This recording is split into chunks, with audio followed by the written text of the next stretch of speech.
Ukraine, the topic of everyone's news stations for the past 7 months straight. And there's a simple reason why: the resistance to Russian aggression. Today, you'll get to know about the chronological order of events from the beginning of a full-scale invasion, and hear it from Ukrainian citizens themselves. Hey everyone, welcome back to another episode on InfoFeed Daily. Make sure if you like this sort of content, you hit that like button, subscribe, and turn on your bell notifications so that you can keep up to date with our content release. Now let's get started.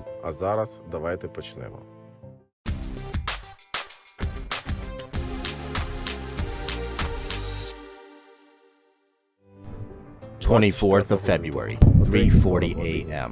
Ukrainians wake up to the sounds of bombs and air alarm, something similar that they've experienced from back in the World War II days, when the German Nazis began to bomb Kyiv at 4 a.m. But unfortunately, this event did not happen decades ago, but during the present times.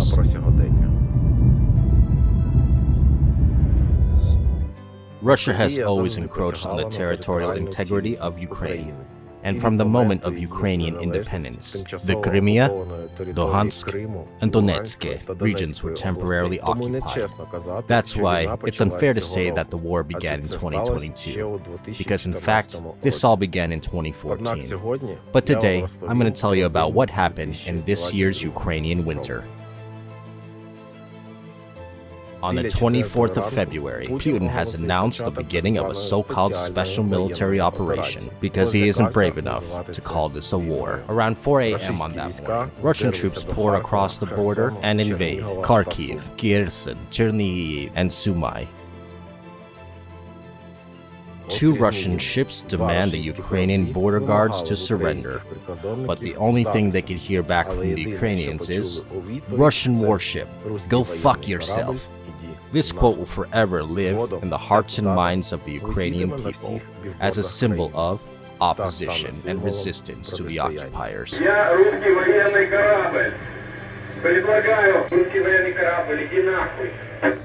The Russians launched an all-out assault on the Hostomel airport. Little did they know, the armed forces of Ukraine had already taken care of the airport by damaging the runway, making it inoperable for Russians to land their planes and drop supplies. Though this is a sad day for Ukrainians, as Russian occupants destroy the biggest airplane in the world, called Maria, which basically translates to the word dream.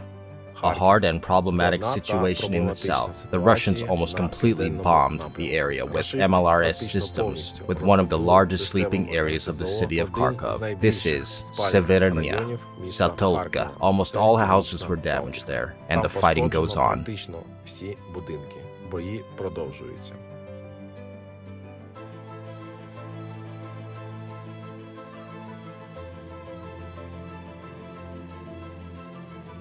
Chernobyl nuclear power plant. You've probably already heard about this city many times throughout history, and even saw it with your own eyes. The last time this city suffered was at the hands of the Soviet Union government. This year, Russian troops captured the territory of the nuclear power station and imprisoned the staff. While the occupants were there, the radiation levels was totally out of norms, but luckily now everything is okay, because they left the territory of the power station. Russians are obsessed with radiation. They always threaten the whole world with their nuclear weapons. It is impossible not to mention that the Zaporizhzhia nuclear power station, which is the largest of all of Europe, had fallen into the hands of the Russian occupying forces and imprisoned all of the Ukrainian workers there. If Russian forces were to make this power plant unstable in any way, this would cause a nuclear disaster and bring fallout to the entire world. Now that the station is finally back in Ukrainian hands, they are able to keep it in its cold state, stabilizing the entire plant. Luckily this time the world has avoided a nuclear catastrophe. This is how the first day of the full-scale invasion looked like for the Ukrainians. It was only the beginning, and it is impossible to describe any feelings of the people who suffered from the Russian aggression with this or any video. Because while we are measuring time with seconds, they do with their lives. At the end of the day, I want to say that Ukraine has showed the world what real strength means. Even though the experts said that Ukraine would fall in 3 days, here we are 7 months later, and the Ukrainian people continue to show their heroism, from the front lines and ending with those in the rear. The world needs to stand with Ukraine and support it any way possible, because their victory is close. See you in the next video, and glory to Ukraine. Перемога зовсім близько. Побачимось у наступному відео.